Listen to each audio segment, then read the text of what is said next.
Good morning, welcome to Mike TV morning show. Telugu దినపత్రికల్లో వచ్చిన ప్రధానమైన వార్తలు ఏమిటో చూద్దాం. ముందుగా నమస్తే తెలంగాణ. నమస్తే తెలంగాణలో మెట్రోను అమ్ముకుంటే అమ్ముకొని మనమేం చేస్తాం, ఎల్లంటి తన ఆస్తిని అమ్ముకుంటే మేమేం చేసేది ఏముంటుందని ముఖ్యమంత్రి రేవంత్ రెడ్డి నిన్న మీడియాతో చిట్ చాట్లో అన్న మాటను హైలైట్ చేసింది నమస్తే తెలంగాణ. ఇందులో వారి ఆస్తిని వాళ్ళు ఎప్పుడైనా అమ్ముకోవచ్చు, రైతు రుణమాఫీ, ధాన్య కొనుగోళ్లపై దృష్టి, కరెంటు సమస్యలపై బద్నాం చేస్తున్నారని వారు చెప్పిన మాట. ఇంకోటి, కాంగ్రెస్ ప్రభుత్వం తీసుకొచ్చిన ఫ్రీ బస్ పథకంతో మెట్రో ఆదాయానికి గండి పడుతున్నదని, ఇది ఇలాగే కొనసాగితే నిర్వహణ కష్టమని, కాబట్టి ఈ ప్రాజెక్టు నిర్వహణ బాధ్యతను తప్పుకుంటామంటూ ఎల్ఎన్టీ సంస్థ president CFO R Shankar Raman ఇటీవల చేసిన వ్యాఖ్యలను ముఖ్యమంత్రి రేవంత్ రెడ్డి తేలిగ్గా తీసుకున్నారు. మెట్రోను అమ్ముకోవాలంటే అమ్ముకోవచ్చని, వారి ఆస్తిని వారు అమ్ముకుంటామంటే అడ్డుకునేందుకు తామెవరు అని ప్రశ్నించారు.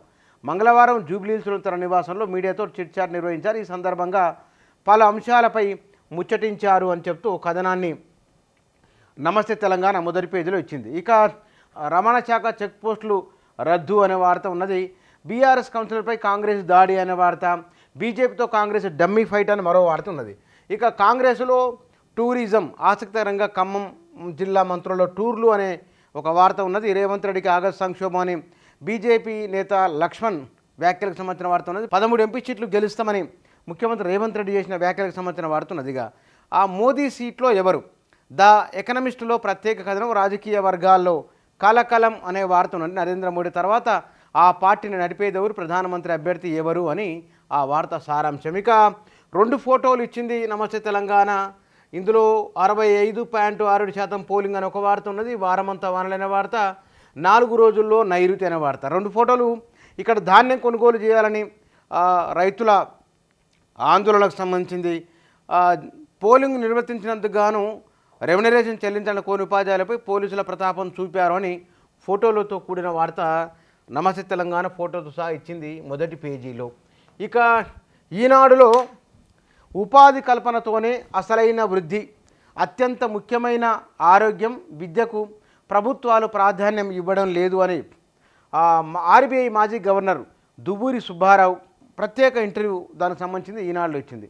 9 నుంచి 13 స్థానాలు గెలుస్తాం, నేటి నుంచి 100% పాలనపైనే దృష్టి, కేసీఆర్ నిర్ణయాలపై అసెంబ్లీలో చర్చ పెడతామని రేవంత్ రెడ్డి మీడియా చిట్చాట్ వార్త ఉన్నది. ఎన్డీఏ నేతలు వెంటరాగా వారణాసిలో ప్రధాని నామినేషన్ అనే వార్త ఉన్నది.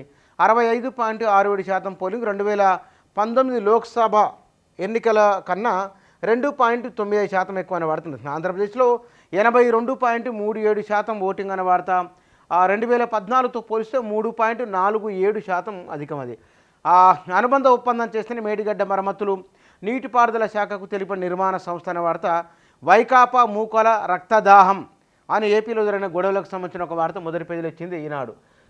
ఇక సాక్షిలో ఢిల్లీ ఆశలు పదిలం అనే వార్త, క్రికెట్ సంబంధించిన వార్త. IPLకు మార్కెట్ల బ్లూ చిప్స్ దన్ను అనే వార్త. రఫాలో ఇజ్రాయెల్ సైన్యం దాడి అనే వార్త. నిందితుల జాబితాల ఆప్ అనే వార్త ఉన్నది. భోజనానికి ముందు తర్వాత కాఫీ తాగొద్దు అనే వార్త. ముంబైలో హోర్డింగ్ విషాదం అనే వార్త.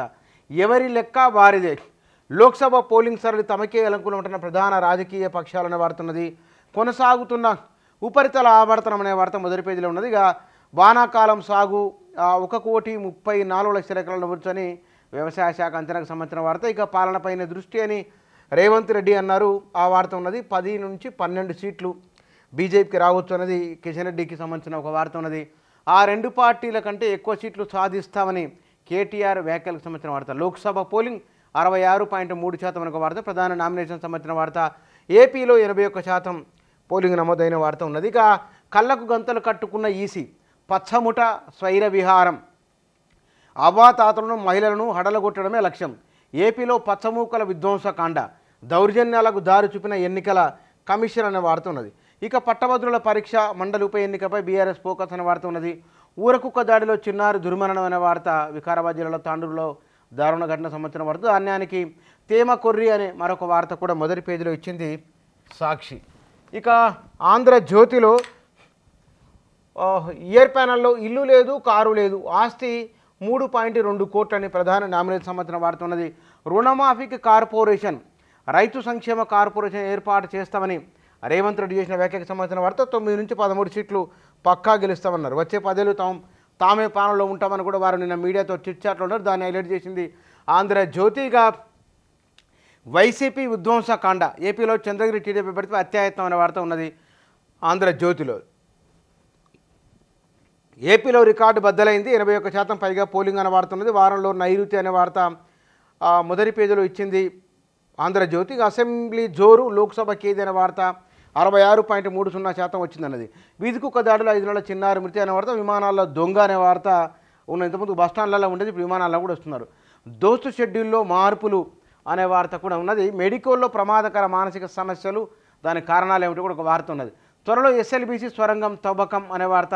కడెంపై సర్కారు దృష్టి, 5 గేట్లకు మరమ్మతులు, నేడు ప్రాజెక్టు వద్దకు కీలక అధికారులు అనే వార్త ఉన్నది. కాంగ్రెస్లో బీఆర్ఎస్ విలీనం ఖాయం, రుణమాఫీ చేయకపోతే ఆగస్టు సంక్షోభం అని బీఆర్ఎస్ కాంగ్రెస్ సంబంధించి బీజేపీ నేత లక్ష్మణ్ మాట్లాడిన మాటలు ఆంధ్రజ్యోతి హైలైట్ చేసింది. ఢిల్లీలో కుస్తీ, గల్లీలో దోస్తీ అనే కాంగ్రెస్ బీజేపీ కేటీఆర్ వ్యాఖ్యలకు సంబంధించిన వార్త. నాన్ స్టిక్ పాత్రలతో ఆరోగ్యానికి ముప్పు అని ఐసీఎంఆర్ సంబంధించిన ఒక వార్త మొదటి పేజీలో ఇచ్చింది ఆంధ్రజ్యోతి. 4 తెలుగు దినపత్రికలు మొదటి పేజీలో ప్రాధాన్యత ఇచ్చిన వార్తాంశాలు ఇవి.